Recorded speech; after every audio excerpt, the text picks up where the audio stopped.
Hello সবাইকে। তো আজকে অনেক দিন পর আমার চ্যানেলে কিন্তু আমি আবার লং ভিডিও আপলোড করছি। তো আজকে যাচ্ছি মন্দারমণিতে। আমরা চারজন, আমি, অদিতিদি, অনি আর অভিরূপদা। সকাল 9টাতেই আমরা কলকাতা থেকে রওনা দিয়ে দিয়েছিলাম। অনেক দিন ধরেই ইচ্ছে ছিল একসাথে ঘুরতে যাব, বাট হচ্ছিল না। বাট ফাইনালি আমরা যাচ্ছি। তারপর ব্রেকফাস্টের জন্য আমরা কিন্তু চলে গেছিলাম ঘোষ রেস্টুরেন্টে। এখানে সাধারণত সব গাড়ি দাঁড়ায় যত মন্দারমণিতে যায়। তো এখানে ভালোই ব্রেকফাস্ট আইটেম পাওয়া যায়। তো আমি নিজের জন্য নিয়েছিলাম অমলেট, অনিত ওইদিকে পুরি ওর ফেভারিট, আর অদিতিদি আর অভিরূপদা দুজনেই এগ টোস্ট নিয়েছিল। এটা আমার সেকেন্ড টাইম মন্দারমণিতে আসা। ফার্স্ট টাইম এসেছিলাম প্রি ওয়েডিং শ্যুটের জন্য। সাধারণত গাড়িতে কিন্তু 4 ঘন্টায় লাগে কলকাতা থেকে মন্দারমণিতে, কিন্তু আমরা কিন্তু 3.5 ঘন্টার মধ্যে পৌঁছে গেছিলাম। আর সারা রাস্তা এত গল্প করতে করতে এসেছি, বুঝতেই পারিনি কখন পৌঁছে গেছি। সত্যি অনেক দিন পর কিন্তু সবার সাথে অনেক মজা আড্ডা হয়েছে, সবই তোমাদের সাথে ভিডিওতে শেয়ার করব। তো এই যে আমরা পৌঁছে গেছি আমাদের রিসর্টে, সিস্টার স্পা। এটাতে আমি ফার্স্ট টাইমই আসলাম। আমরা কিন্তু অনলাইনে আগেই বুকিং করে এসেছিলাম। তাছাড়া উইকেন্ডের দিকে একটু ভিড় বেশিই হয়। ওইদিকে অনি আর অদিতিদি চলে গেছে রিসেপশনে, যেগুলো ফর্মালিটিস সেগুলো ফিল আপ করতে।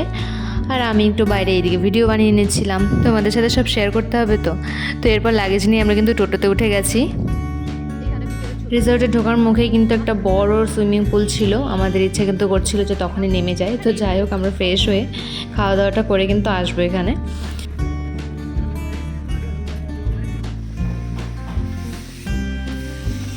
টোটো থেকে নেমে গেছি।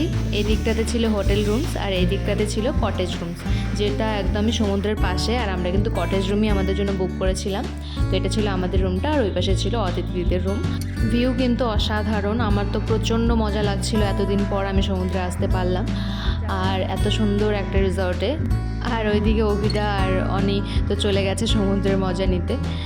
আমরাও সবাই যাব, কিন্তু তার আগে একটু ফ্রেশ হয়ে আমরা লাঞ্চটা আগে করে নেব, তারপর কিন্তু আমরা সমুদ্রে যাব। তো চলো তার আগে আমাদের রুম ভিউটা একটু দেখিয়ে দিই।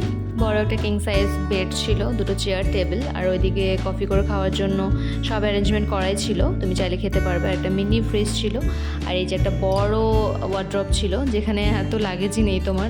তো যাই হোক, অনেকটা বড় স্পেসই রাখা হয়েছে।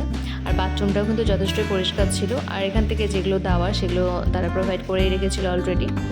একটা বড় টিভিও রাখা ছিল, কেউ চাইলে দেখতেও পারো। তো এখন কিন্তু আমরা ফ্রেশ হব। তো দেখা হচ্ছে পরের পার্টে। টাটা।